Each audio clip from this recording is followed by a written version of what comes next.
everyone, welcome back to Ask Nutritionist Deepa's easy, flavorful, good for you recipe videos. So today the star of the show is whole mung. The ingredients are simple: dry whole mung, onion, tomatoes, garlic, special spice blend that you can make it in less than 30 seconds. It's whole coriander seeds, black pepper, and some dry chilies. A little bit of Kashmiri chili powder, mustard, and turmeric.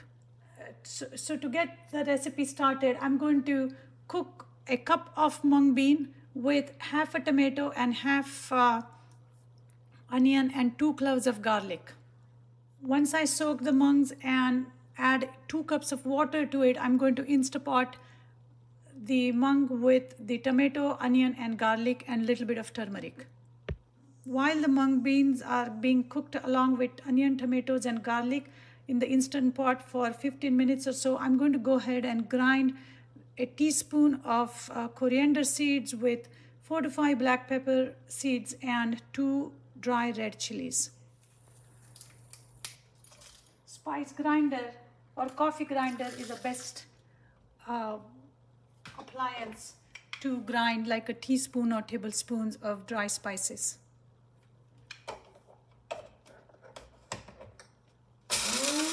So after 15 minutes, the whole mung is cooked. So as you may know, all my recipes are whole food, plant-based, no oil. There's a reason why I don't use oil, and that is because oil is extremely inflammatory. It causes damage to your arteries and veins and causes oxidation of cells, leads to weight gain. There's really nothing good about any kind of oil.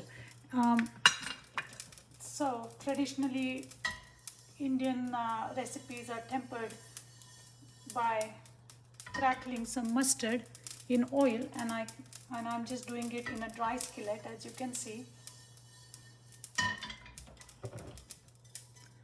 You can just start by crackling the cumin. You don't have to add mustard seeds. I just end up using mustard seeds because just out of habit.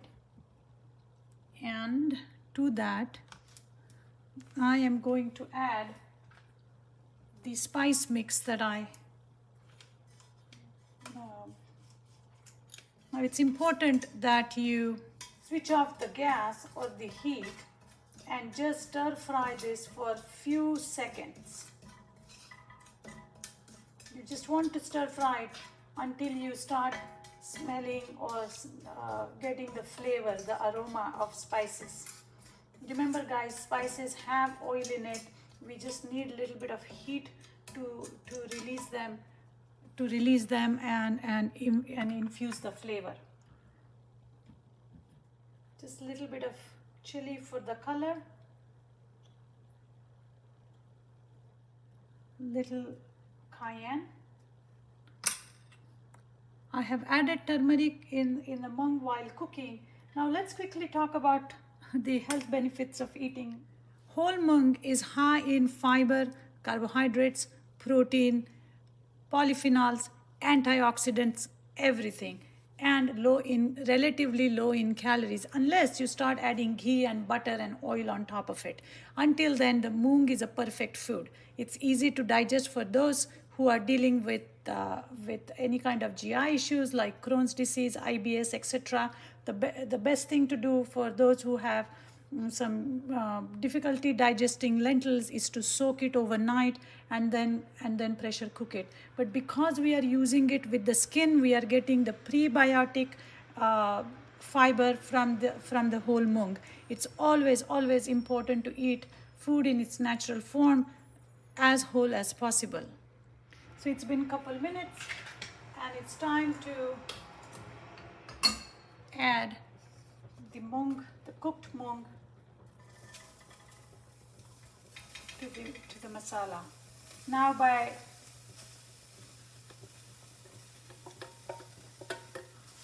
you can adjust the consistency of this dish by adding the amount of hot water. If you want it a little bit thick, leave it the way it is. Just make sure everything is coated properly with the spices. I am actually going to make it little liquidy like soup by adding the vegetable broth that I have in the kitchen. Now you can add a little bit of Himalayan salt to this, but if you're watching your weight, if you have diabetes, if you want to take care of your heart and cardiovascular disease and blood pressure, then I highly recommend you don't add any salt. Bring it to boil and let it simmer for maybe 3 to 4 minutes. You don't want to overcook this because the mung is already done. This step is required just to infuse all the spices into the mung, but it doesn't really require any extra cooking, and that is what makes this recipe a less than 15 to 20 minute dish. Now just before serving, remember to add some cilantro and serve with a slice of lemon.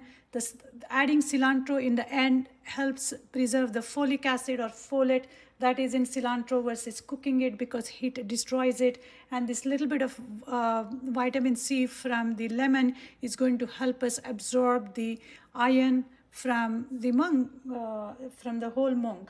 So all in all, a lovely dish that can be done in less than 15 minutes. Like I said, it's easy, it's flavorful, and it's good for you.